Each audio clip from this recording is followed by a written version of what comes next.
श्री शिवाय नमस्तुभ्यम हर हर महादेव। देखिए दोस्तों, आज का यह वीडियो बहुत ही ज़्यादा खास होने वाला है। देखिए, हम सभी जानते हैं कि कल दिनांक 30 दिसंबर को शनिवार के दिन पौष मास की संकष्टी चतुर्थी की बहुत ही पवित्र तिथि है। देखिए, चतुर्थी की जो तिथि है वह भगवान गणेश को समर्पित होती है। देखिए, शनिवार की जो चतुर्थी है वह बच्चों के जीवन से संकटों को दूर करती है। यदि बच्चे आलसी हैं, बच्चे जो हैं वह किसी का भी कहना नहीं मानते हैं, यानी कि बच्चे जो हैं वह किसी भी कार्य को नहीं करते हैं और इनका किसी भी कार्य को करने में मन नहीं लगता है। ना बच्चे पढ़ाई लिखाई करते हैं, ना ही वह ढंग से बात करते हैं। या फिर आपके बच्चे गलत संगत में हैं, बच्चे आपको अनाप शनाप बोलते हैं, या फिर बच्चों के ऊपर किसी भी प्रकार की बीमारी है, वह बार बार बीमार पड़ जाते हैं। या फिर आपका बच्चा मेहनत बहुत ही अधिक करता है लेकिन उसे पर्याप्त मात्रा में सफलता नहीं मिल पा रही है। तो सभी माताएं अपने बच्चों के लिए यह विशेष उपाय करेंगी। साथ ही साथ अपने घर की सुख समृद्धि के लिए आपको यह उपाय करना है। तो देखिए, आज की इस पूरे वीडियो में हम 3 महा उपायों के बारे में जानेंगे जो कि आपको इस चतुर्थी की तिथि पर करने हैं। देखिए, पहला जो उपाय है मात्र आपको 5 गेहूं के दानों से करना है। आपके बच्चों को जीवन में तेज की प्राप्ति होगी, यानी कि वह कोई भी कार्य करेंगे तो निश्चित ही उन्हें उस कार्य में सफलता मिलेगी। तो इसीलिए आपको ये 5 गेहूं के दानों वाला उपाय करना है। दूसरा जो उपाय है मात्र आपको शमी पत्र से करना होगा, जो आपके जीवन से धन की समस्या को दूर करेगा, साथ ही साथ आपके जीवन में जो भी रोग हैं उन्हें समाप्त करेगा। तीसरा जो उपाय है, यदि आपके बच्चों की मन की जो मनोकामना है वह परिपूर्ण नहीं हो पा रही है तो माताओं को एक उपाय करना है जिससे कि उनकी जो मन की इच्छाएं हैं वह परिपूर्ण हो जाएं। तो देखिए, आज के जो ये सभी उपाय हैं पूज्य गुरुदेव पंडित प्रदीप जी मिश्रा की कथा को सुन करके और समझ करके ही आपको समझाने का पूरा प्रयास करेंगे। लेकिन उससे पहले वीडियो को लाइक करें, चैनल को सब्सक्राइब करें और कमेंट में श्री शिवाय नमस्तुभ्यम या फिर ओम नमः शिवाय जरूर लिखें। देखिए, पहला उपाय, इस उपाय के लिए आपको मात्र 5 गेहूं के दाने लेना है। सामने आपको दिखाए जा रहे हैं 5 गेहूं के आपको दाने लेना है। इसी के साथ में आपको एक तांबे के पात्र के अंदर शुद्ध जल लेना है। अब देखिए, यह जो गेहूं के दाने हैं इन्हें आपको अपने सीधे हाथ में रखना है और दूसरे हाथ में आपको जल का पात्र लेना है और इन दोनों ही सामग्रियों को आपको भगवान शिव के मंदिर में लेकर के पहुंच जाना है। देखिए, यह जो उपाय हैं आप सुबह से लेकर के शाम तक किसी भी समय कर सकते हैं और चतुर्थी की तिथि पर आप यह उपाय चंद्रोदय के समय भी कर सकते हैं। तो रात्रि के समय यदि उपाय नहीं कर सकते हैं तो आप सुबह से लेकर के शाम तक किसी भी समय कर सकते हैं। देखिए दोस्तों, सबसे पहले तो आपके पास जो 5 गेहूं के दाने हैं उनमें से आपको चतुर्थी की तिथि है तो 4 गेहूं के दाने अलग से लेना है, यानी कि आपको सबसे पहले तो 5 गेहूं के जो दाने हैं वह खंडित नहीं होने चाहिए, इस बात का ध्यान रखें।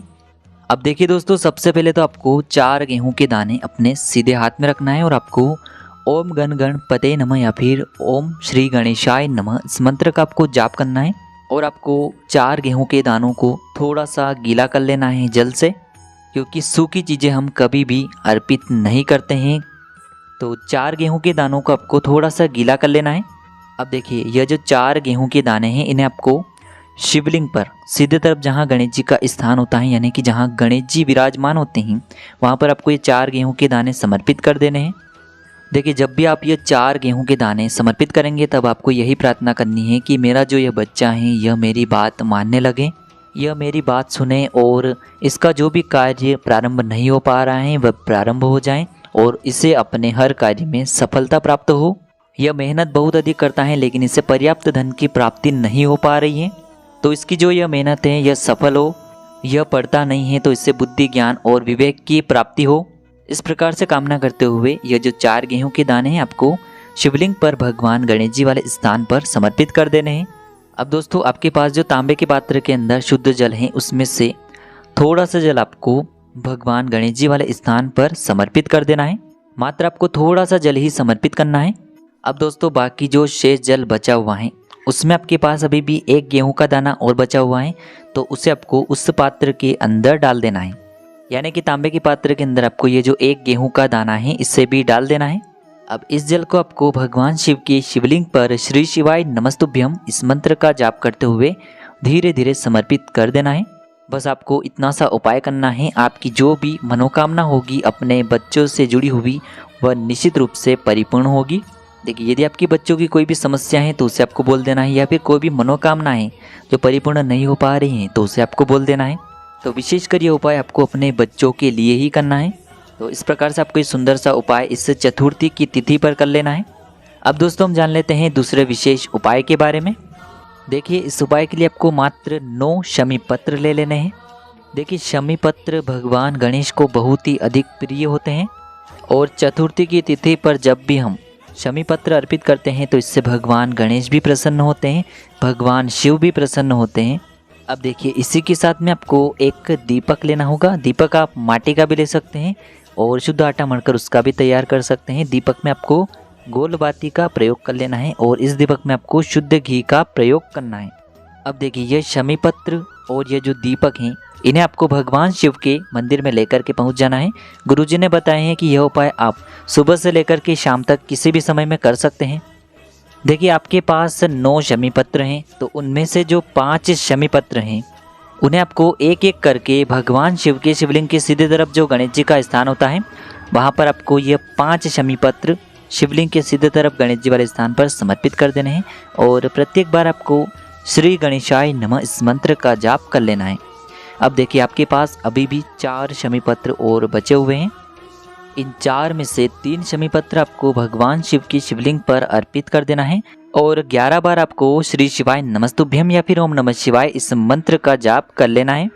अब देखिए आपके पास एक शमी पत्र और एक दीपक बचा हुआ है तो इससे आपको भगवान शिव के मंदिर की जो चौखट होती है उसके सीधे तरफ आपको इस दीपक को सबसे पहले तो प्रज्वलित करना है। देखिए यदि आप शिव मंदिर में प्रवेश करते हैं तो चौखट के सीधे तरफ इस दीपक को प्रज्वलित करेंगे और यदि आप शिव मंदिर से बाहर की तरफ आ रहे हैं तो चौखट के आपको उल्टे तरफ इस दीपक को सबसे पहले प्रज्वलित कर देना है और इसी दीपक के पास में आपको जो अंतिम शमी पत्र है 9वां शमी पत्र उसे मंदिर की चौखट के वहाँ पर आपको रख देना है। अब देखिए आपको भगवान गणेश के सबसे प्रिय नाम मयूर ध्वज का मन में स्मरण करना है। मयूर ध्वज का नाम स्मरण करते हुए आपको यह अंतिम शमी पत्र शिवलिंग पर रख देनी है और इसी के बगल में आपको एक दीपक प्रज्वलित कर देना है। अब देखिए अंत में आपको अपनी मनोकामना को बोल देना है। चाहे आप धन प्राप्ति के लिए कर रहे हैं तो उस मनोकामना को बोल देना है या फिर रोग मुक्ति के लिए कर रहे हैं तो रोग मुक्ति के लिए आपको भगवान गणेश से प्रार्थना कर लेनी है। तो दोस्तों इस प्रकार से आपको ये सुंदर सा उपाय करना है। अब हम जानते हैं तीसरे विशेष और अंतिम उपाय के बारे में। देखिए यदि आपकी कोई भी मनोकामना है, आपके बच्चों की कोई भी मनोकामना है जो कई दिनों से परिपूर्ण ही नहीं हो पा रही है तो आपको यह उपाय करना है। देखिए इस उपाय के लिए आपको 7 चावल यानी कि 7 अक्षत के दाने आपको लेना है। इसी के साथ में आपको गणेश जी को जो सबसे प्रिय होती है यानी कि आपको एक दुर्वा घास भी लेनी है। इसी के साथ में आपको एक बेलपत्र लेनी है और इसी के साथ में आपको 1 लोटा शुद्ध जल ले लेना है तांबे के पात्र के अंदर। देखिए यदि आपको बेलपत्र नहीं मिल पाती हैं तो आप भगवान शिव के शिवलिंग पर चढ़ी हुई बेलपत्र को पुनः शुद्ध जल से धोकर के उपयोग कर सकते हैं। अब इन सभी सामग्रियों को लेकर के आपको सीधे पहुंच जाना है भगवान शिव के मंदिर में। देखिए यह जो उपाय हैं आप सुबह से लेकर के शाम तक किसी भी समय कर सकते हैं। देखिए सबसे पहले तो आपके बच्चों की जो भी मनोकामना है वह परिपूर्ण हो जाए, इस प्रकार से भाव रखते हुए, इस प्रकार से कामना करते हुए ये उपाय आपको करना है। अब देखिए दोस्तों सबसे पहले तो आपको उस जल के पात्र के अंदर जो आपके पास 7 चावल के दाने हैं उन्हें आपको उस जल के पात्र के अंदर डाल देने हैं। उसके बाद जो आपके पास एक दुर्वा घास है उसे भी आपको उसी पात्र के अंदर डाल देनी है और इसके बाद जो एक बेलपत्र है इसे भी आपको उसी पात्र के अंदर डाल देनी है। अब देखिए दोस्तों इस प्रकार से यह जल का पात्र तैयार करने के बाद इसे आपको भगवान शिव के शिवलिंग पर धीरे धीरे अर्पित करते जाना है। देखिए यदि जल के पात्र के अंदर बेलपत्र रह जाती हैं, चावल के दाने रह जाते हैं तो उन्हें आपको अपने सीधे हाथ से निकाल करके शिवलिंग पर अर्पित कर देना है। देखिए ये जैसे ही जल शिवलिंग पर पड़ेगा और जलाधारी की ओर बह करके आएगा तो वहाँ पर आपको अपना सीधा हाथ रख देना है और आपके बच्चों की जो भी विशेष मनोकामना है या फिर आपकी मनोकामना है, आप चाहते हैं कि आपका बच्चा जो है वह सुधर जाए, आपका बच्चा जो गलत संगत में है उसकी जो संगत है वह सुधर जाए, ऐसी कामना करते हुए आपको जो अपना हाथ है वो जलाधारी के वहाँ पर रख देना है और आपकी जो भी विशेष मनोकामना है अपने बच्चों से जुड़ी वह आपको बोल देना है। तो यह उपाय भी बहुत ही खास है, इससे भी आपको इस चतुर्थी की तिथि पर अवश्य करना है। तो देखिए दोस्तों इस प्रकार से आज की इस वीडियो में हमने आपको संकष्टी चतुर्थी पर किए जाने वाले 3 बहुत ही चमत्कारी उपाय बताए हैं जो भी आपके लिए उचित हैं, सरल हैं, उसे आप कर सकते हैं। यदि उपाय से जुड़ा किसी भी प्रकार का सवाल है तो कमेंट में पूछ लें। श्री शिवाय नमस्तुभ्यम, हर हर महादेव।